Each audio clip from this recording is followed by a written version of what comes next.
Hi hello welcome to our channel. నేను మీ సిరి. ఈరోజు మనం చెప్పుకోబోయే కథ ఇష్టమైన సకడ పార్ట్ 101.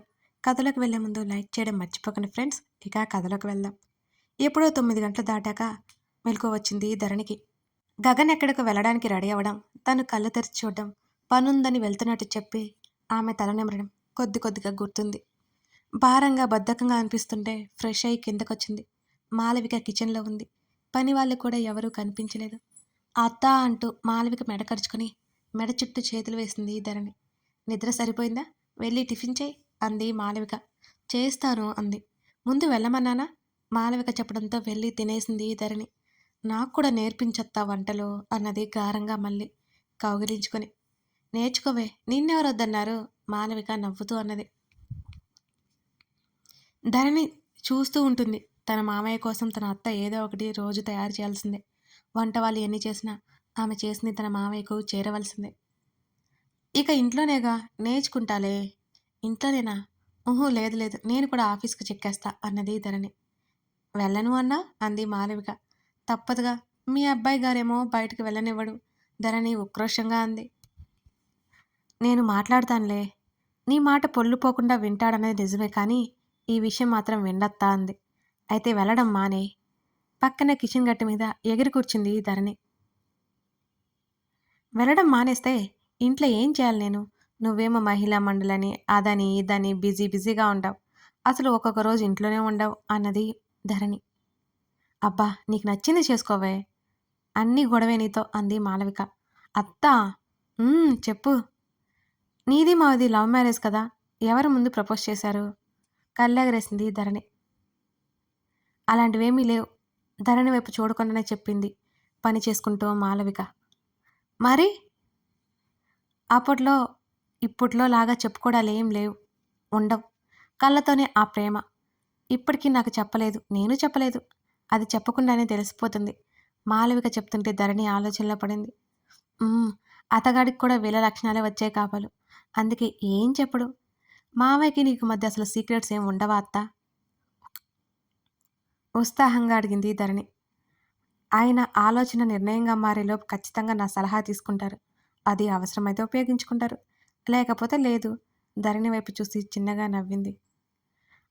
అయినా ఏమైందే నీకు ఇవాళ అని అడిగింది మాలవిక. ఏం లేదులే. మరి బావ ఎందుకు ఏం చెప్పడు? మూతి ముడుచుకుని అడిగింది. ఏం చెప్పాలి? ఏదైనా చెప్తే కదా ఇది చెప్పాలి అది చెప్పాలి అనుకోవడానికి. ధరణి పెదవి విరుస్తూ అన్నది. ఒకటి, నీ దాకా రావడం ఎందుకు అనుకున్నాడో ఏమో. రెండోది, నీకు తెలియకపోయినా పర్లేదు అనుకున్నాడేమో అన్నది మాలవిక. ఆ రెండు ఒకటి కాదా? ధరణి ముఖాన్ని అదోలా పెట్టుకుని చూసింది. నా బుర్ర తినకుండా కాఫీ ఇమ్మంటావా? ఆ మాటకి అలకగా చూడగా మాలవిక నవ్వింది.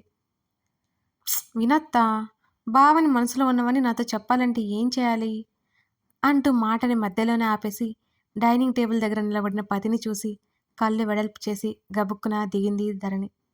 అవన్నీ నన్ను అడిగితే మీ మధ్య నేనైతే ఇన్వాల్వ్ అవ్వను. మాలవిక చేతులెత్తేసింది. ధరణి ఏం మాట్లాడకపోవడంతో పక్కకు చూసిన మాలవికకి చేతులు నలుపుకుంటూ నేల చూపులు చూస్తూ కనిపించింది ధరణి. స్టవ్ మంట తగ్గించి వెనక్కి తిరిగి చూసి కొడుకు కనిపించగానే ధరణి కదలకుండా అవడానికి కారణం ఏంటో అర్థమై నవ్వుకుని మళ్ళీ అటు తిరిగిపోయింది మాలవిక. కాఫీ కావాలి గగన్ అని అడిగింది. నో మామ్ అంటూ ధరణిని రమ్మన్నట్టు కళ్ళతోనే సైగ చేశాడు. గుటకలు మింగుతూ అతని వద్దకు నడిచింది ధరణి. ఏం చేస్తావు? ఆమెకు మాత్రమే వినిపించేలా అడిగాడు. బుర్రని అటు ఇటు అడ్డంగా ఊపింది ధరణి. ఆమె ముంచేతిని పట్టి దగ్గరికి లాగి తీసుకెళ్ళిపోతుంటే, లంచ్కి ఉంటావా గగన్? మాలవిక వెనక్కి తిరిగి చూడకుండానే అడిగింది. ఉంటాను మామ్ అంటూ మెట్ట దగ్గరికి రాగానే ధరణిని 2 చేతుల్లోకి తీసుకున్నాడు అతను. అయ్యో, అత్త ఉంది. ఆమె కంగారుగా గుసగుసగా ఆమె మాట్లాడుతుంటే చుప్ అనడంతో, దేవుడా, ఈ సడన్ ఎంట్రీలు ఏంటి స్వామి, ఎప్పుడు వచ్చాడు అసలు? అత్తా అని అరిచింది కంగారుగా. నోరు మూయలేదంటే చస్తావు. అతని స్వరం సీరియస్గా వచ్చింది. బెరుగ్గా చూసింది ధరణి. మొత్తం వినేశాడేమోనని కంగారు. వింటే ఏమవుతుంది? ఇప్పటినుంచైనా సీక్రెట్స్ అన్నీ అతను బయటపడతాడు. అది జరిగే పనేనా? అసలు జరగదు. మాలవిక మాటలు మరొక్కసారి గుర్తు చేసుకుంది. తన దాకా రావడం అవసరం, అనవసరం అనుకుంటాడా? తనకు అక్కర్లేనివి అవన్నీ. బెడ్ మీద విసిరేయగానే అబ్బా! అని అరిచింది చిరునొప్పి తెలిసి. అతని కోట్ తీసి కుర్చీలో పడేస్తుంటే గుటకలు మింగింది. అతని చెయ్యి అప్రయత్నంగా అతని చొక్కా మీదకి చేరగానే గబుక్కున మంచం దిగి నేను అత్తకి హెల్ప్ చేయాలి. చూడలేదా నువ్వు? ఆమె స్వరంలో కంగారు కొట్టొచ్చినట్లు కనబడుతోంది. ఆమె ముంజేతిని పట్టుకుని ఆపి నీకు చాలా క్లియర్ చేయాలి కదా, వెళ్ళిపోతే ఎలా? అంటూ మళ్ళీ వెనక్కి తోవడంతో వెళ్ళి వెల్లెలకలా పడింది ధరణి. రబ్బరు బొమ్మలా తేలిగ్గా అటు ఇటు వెళ్తున్నామని చూసి అతనికి నవ్వొచ్చింది.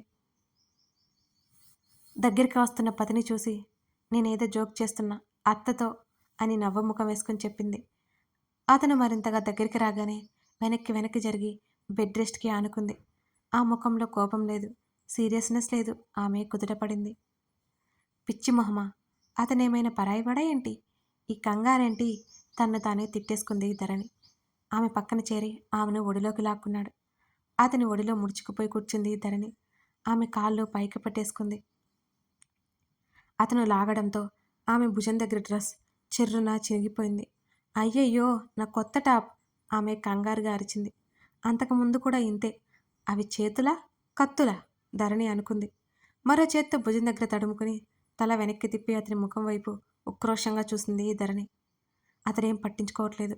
చుట్టూ చేతులు వేసి కౌగిలించుకున్నాడు ఆమెని. హఠాత్తుగా వస్తున్న అతని మూమెంట్స్కి ఆమె బిక్క చచ్చిపోయింది. ఆమె తలకి అతను చంపానించాడు.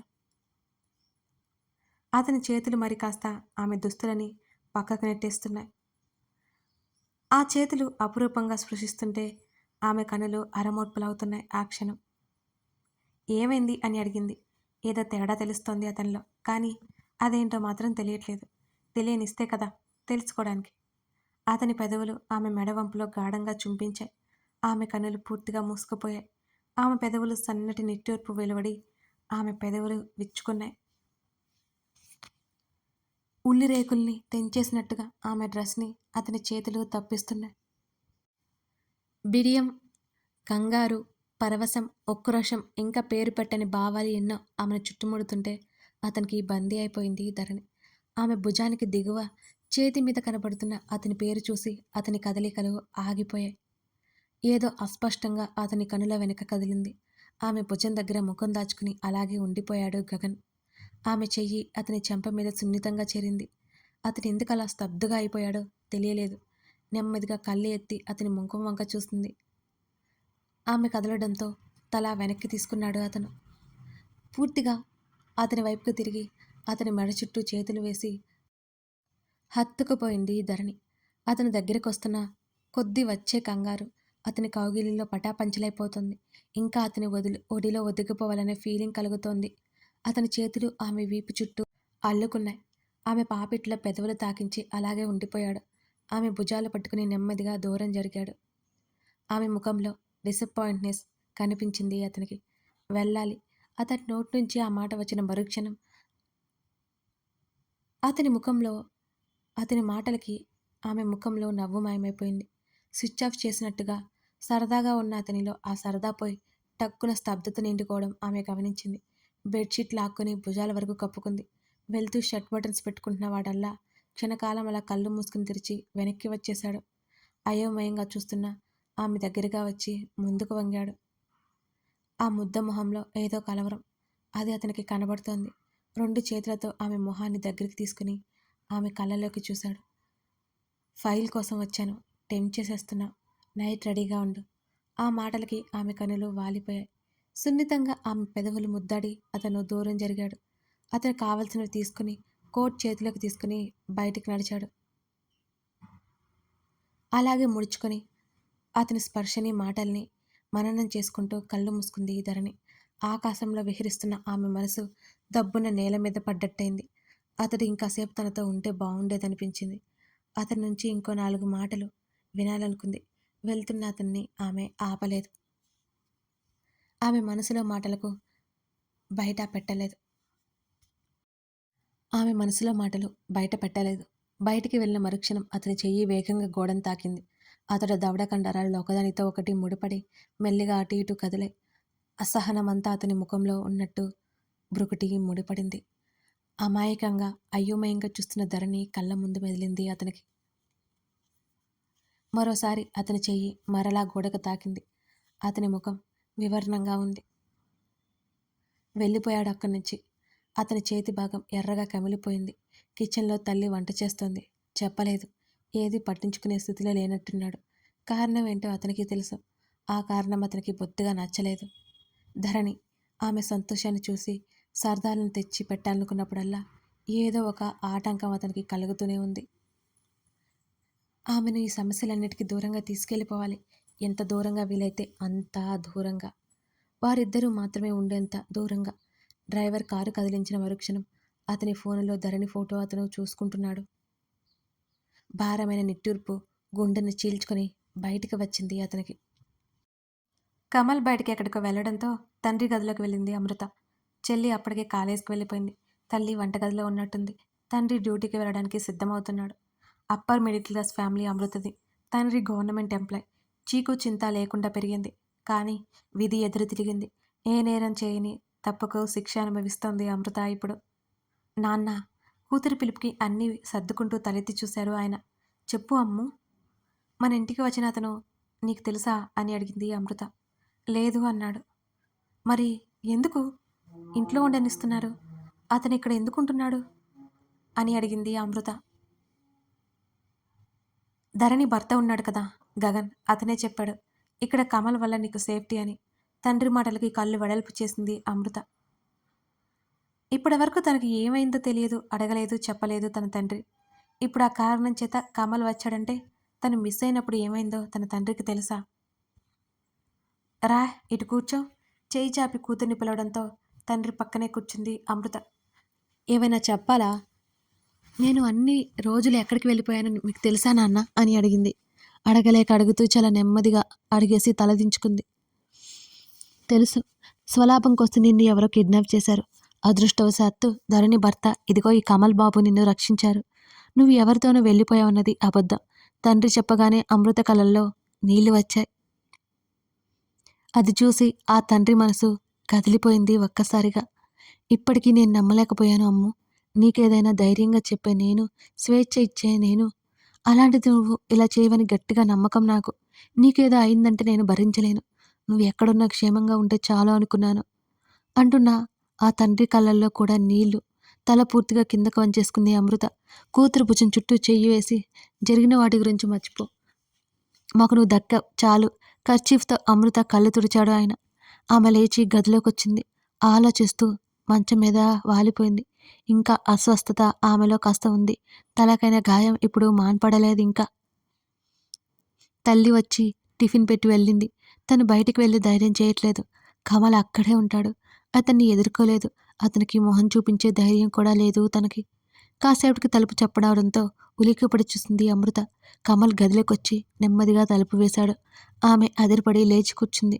ఇక్కడికి నువ్వెందుకు వచ్చావు? అమ్మ చూస్తే ప్రాబ్లం అవుతుంది. ఆమె లేచి అతనికి ఎదురు వచ్చింది. ఆమె కళ్ళలో కంగారు స్పష్టంగా కనబడుతోంది.